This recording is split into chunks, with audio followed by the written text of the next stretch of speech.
Falls on me to draw together some implications. I think Neil walked it very well. There's, I think, the communication tightrope when it comes to climate change.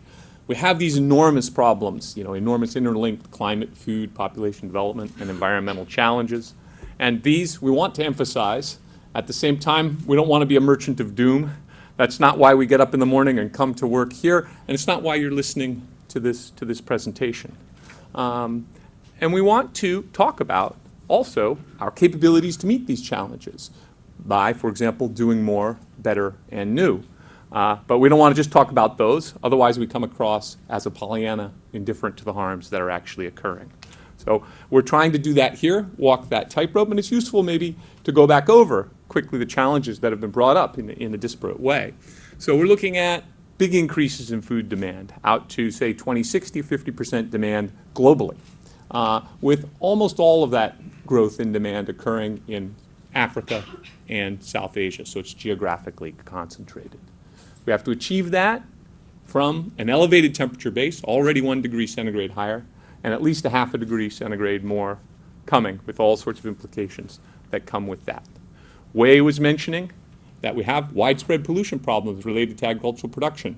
We don't want to make those worse over that 30-year period. We want to make them better. That's another part of the challenge.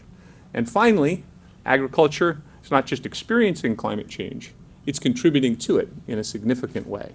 And we want that to go away by 2050. So these are a serious set of challenges that are facing us. But we have actions.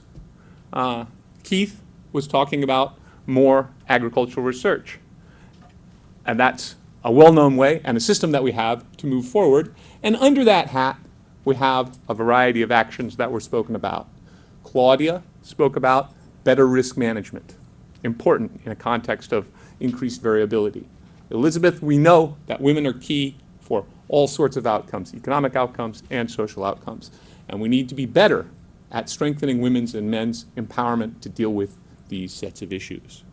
Simran brought up all the promise of the new opportunities in digital agriculture. These are there, and we brought up how we're going to try to grasp those. And Wei discussed new options in pest control that reduce our dependence on chemical or reduce pollution. So these are the positive things and other things that are coming to build us forward, take us forward. So I get to the big ask. So Kristalina Georgieva, Bill Gates, Ban Ki-moon have put forward a report in collaboration with 24, 25 commissioners, 20 countries. And one of the most important recommendations, or one of those clear, is to double the budget of the CGIAR. It's a recommendation. They're going to make that ask of others, but they're also making that ask of the CGIAR. Well, what is the CGIAR anyway?